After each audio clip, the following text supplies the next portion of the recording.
ndị Igbo ọma na-aga m ntị, ekenekwa m ụnụ.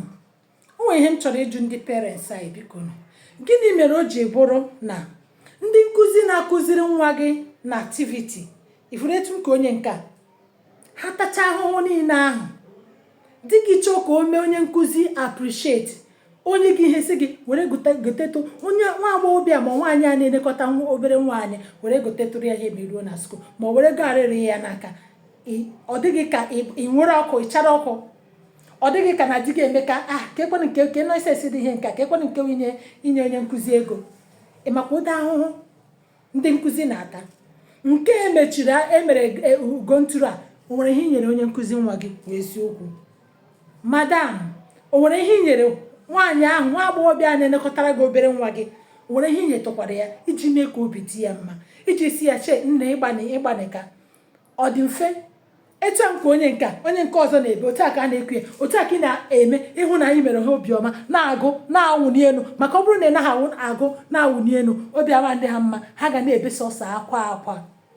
Mana ị na-agụ na-awụni elu gị hụ obi adị ha mma, ha na-achị ọnya na ị na-akụzite ihe ahụ. Tupu ị mara ihe na-eme ihe ahụ ị na-akụziri ha ọba ha n'isi. Mana ụfọdụ ụmụ nwaanyị ibe m na-adịcha obi na-agbachicha ha njọ ma ọ bụrụ na di ha si ha ngwa were ihe agụtetụrụ onye a na-akụziri nwaanyị ihe.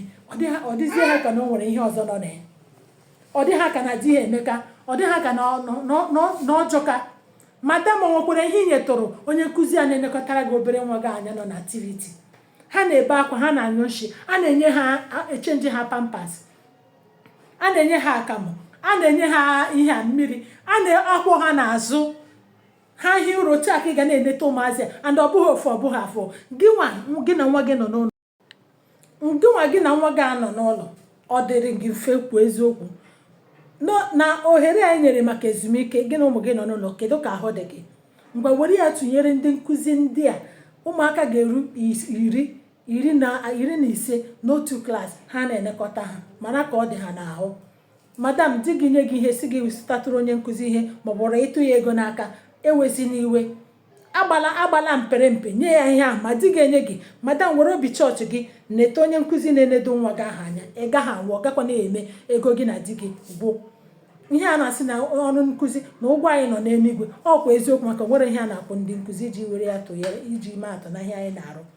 Otu ekwu ya na lee ya ohiwela ụra, otu aka ị ga-ekwugide ohe inyuwe tupu ị mara onye nke ọzọ etiwe ị gakwakwuru onye nke ahụ. Ma ndị na-enwe ka taa imi narị, ma ndị nke afọ na-asa, otu aka ị ga na-asa nshi, otu aka ị ga na-asa mamịrị ha, otu aka ị ga na-echenjiri ha pampas ha, na-echenjiri ha akwa, na-awụ ha pawuda. Madam, kpọgodunu naanị bịa dowe be gị ka ị mara ego ole ị ga na-akwụ ya. Biko unu gbalịa na-enetetụ ndị nkụzi anya, ọ bụghị naanị ndị nke nọ na activity maọbụ ndị praịmarị ma ndị sekọndịrị. Ndị nkụzi dị mkpa. Emerela onye nkụzi na-akụziri nwa gị aka nchi bụ eziokwu. Nwere ihe inyere onye nkụzi ahụ. Ọ bụrụkwa na o nwere ihe inyere ya, dịka a na-emeghe ụlọ akwụkwọ a echi na-abịa abịa, gbaa mbọ were ihe chọọ onye nkụzi na-akụziri nwa gị ihe, nye ya ihe ka obi dị ya mma. Tiri maka na akara ịhụnanya, tụsara m ozi ya, kwuo echiche gị na ihe banyere ihe m kwuru na ohere ebe nyere ikwu okwu na ihe onyonyo a. Ndewo.